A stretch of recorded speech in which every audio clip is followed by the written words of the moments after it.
पुरी जिला सत्यवादी ब्लॉक अंतर्गत सरस्वती शिशु विद्या मंदिर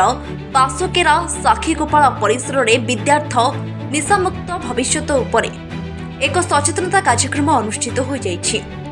उक्त कार्यक्रम मुख्य भाव अवसरप्राप्त प्रधान शिक्षक रमेश चंद्र पंडा परिचालना करथिले।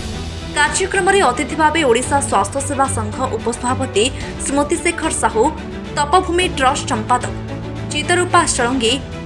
बीभीपी ओडिशा सभापति सत्यवादी दास, उपसभापति नवघन शतपथी, पूर्वतन प्रधान शिक्षक विजय कुमार परिडा, अवसरप्राप्त प्रधान शिक्षक मनोरंजन मिश्र, अवसरप्राप्त प्रधान शिक्षयित्री सुश्री हरप्रिया कर, सरस्वती शिशु विद्या मंदिर प्रधानाचार्य देवकुमार मिश्र, सभापति जयंत कुमार त्रिपाठी, संपादक बाउरीबंधु स्वाई, सामाजिक कर्मी बलराम पंडा प्रमुख अतिथि भावे जोग देइथिले। प्रतिटी शिशु, प्रत्येक किशोरी किशोर, युवक युवती ए माटीर अमूल्य संपद,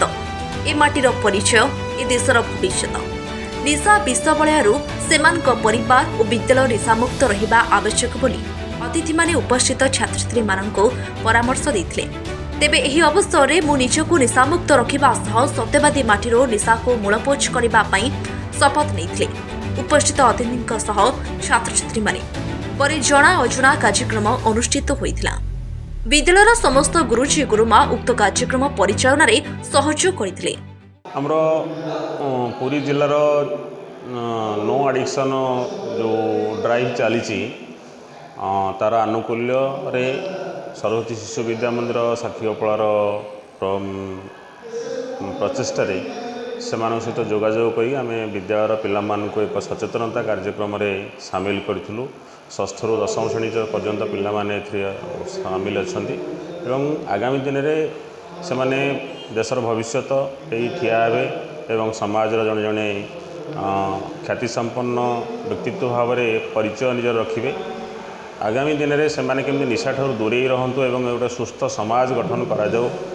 सरस्वती शिशु विद्या मंदिर सब प्रचेषा कर आसी समाज रे एक सचेतनता वार्ता प्रचार करने एवं पिलामानंकु केमती आजिर जो निशा भली राक्षस समाज को आज कबलित करिछि आम पिलामाने केमती निशारे संपृक्त न हंतु ता सहित ताठार दूरे रहंतु एवं गोटे सुस्थ सामाजिक वातावरण तैयारी हो एथिपाई एक निरवच्छिन्न प्रयास हम जारी रखुछु। जे जनसाधारण अन्य माने जो अछि ताको पई चर्चा करे आज्ञा कोन जनसाधारण माने समाज जनसाधारण एवं सर्वसाधारण गोटे वार्ता रखी से समस्ते जदि आम सचेतनता हेबा एवं निशार दुरुपयोग निशार जो कुप्रभाव अच्छी आम जदि समस्ते अनुभव करवा एवं से प्रति आम सचेतन रहिबा ताले समाज निश्चित भाव में निशामुक्त हम एवं समाज रे जेते अपराध एवं जहाँ घटुची जिते विघटन घटुची सबूर मूल कारण ही निशा एक आम समस्ते अनुभव करी ताठू दूरे रहिबा उचित। निशा निवारण ये कार्यक्रम विद्यालय मानक सबू मानक जाइए समस्त को कहू एवं पिला सचेतन कर कारण ये गोटे बयस जो बयस लोक मानकर पिला मानकर माने बहुत निशा आड़ को चली जावार संभावना थाए। एबे ठारू तुमको सतर्क करने किसी व्यवस्था करने आम मैंने समस्ते आसू एवं सबू स्कूल खाली एठी नुहे पुरी जिलार विभिन्न स्कूल ले जाइए पिला माननकु एई कोमलमती पिला माननकु सचेतन करो। पिला सहित जनसाधारण को सचेतन करे पिला मानक ठारू जनसाधारण निश्चित भाव सचेतन हे कारण पिला माने ही तांको घरे तांको बापा माँ को तांको परिवार लोक मानक एमानकु निश्चित भाव में कहि परिबे अली करि परिबे एवं सेमाने ही माध्यम जहाँ द्वारा कि समाज रे निशा निवारण हो पार बोली आम विश्वास करूँ। आम जाचे छात्र छात्री माने जो माने कि स्कूल कॉलेज रे पढ़ुछंती से माने प्रायतः तरुण तरुणी बयस जहाँ किशोर किशोरी बयस कहुए जीवन गोटे सबुठार गुरुत्वपूर्ण बयस। यही समय रे विभिन्न प्रकार जीवन परिवर्तन घटी थाए। जदि कौन छात्र छात्री बुझंती जे निशा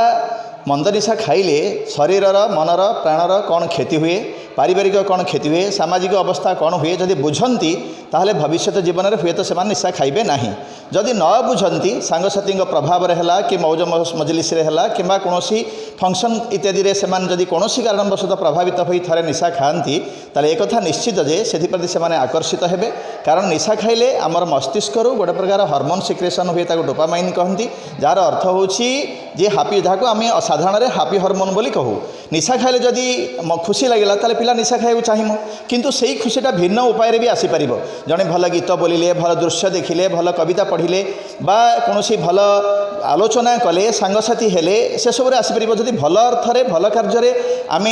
आनंद पाइपर ताहले मंद निशा खाइबा कहीं किंतु ताहा पिला बुझे नहीं से भूल प्रभाव में प्रभावित होई निजे निशा खाए एवं जीवन दुर्विष हो जाए एपरिकी पारिवारिक अशांति सृष्टि हुए व्यक्ति तार विचारशीलता हरई बसे समस्त रोग वैराग्य को निज भीतर को आवाहन करे एवं शेष को रुग्ण हो मरे ता जीवन में जो प्रगति हवा कथा सामाजिक प्रगति पारिवारिक प्रगति हवा कथा ताहा विनष्ट हो जाए आज में यहाँ भी सब घटी जाऊँगी सबू ही मंद निशार प्रभाव सुतरां आम नीरवर बसी पारिबा नाही नीरवर बसिबा ही सब भल जानिबा लोक करिबा लोक जदि नीरवर बसे ताहले देशर सबुठारु बड़ समस्या से आम संगठित होइछु किछि डाक्तर किछि स्वेच्छासेवी किछि प्रिंसिपल्स हेडमास्टर टीचर्स आम किछि संगठित होइछु स्कूल मानक आम जाउछु एइथिपाई जे जीवनर मोड़ बदले एई किशोर अवस्था सेमानंकु बुझेइबा पई सामाजिक कारण एवं वैज्ञानिक कारणरू सेमानंकु बुझेइबा पई सेमाने केबे निशा ग्रहण करंतु नाही एवं भविष्य में जदि सेमाने ग्रहण न करी भल मनीष हे गोटे भल देश पाइबा अपरांतर आज जदि सेमाने बुझी जाती जे निशा खाइबा भल नुहे तांकर परिजन वर्ग बापा माँ कहीं भी जदि खाऊथांती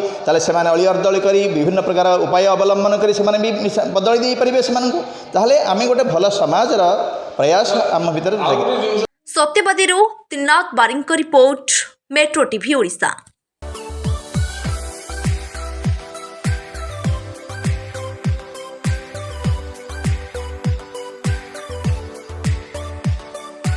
हॉलमार्क ऑर्नामेंट्स स्वप्नरू सत जाए।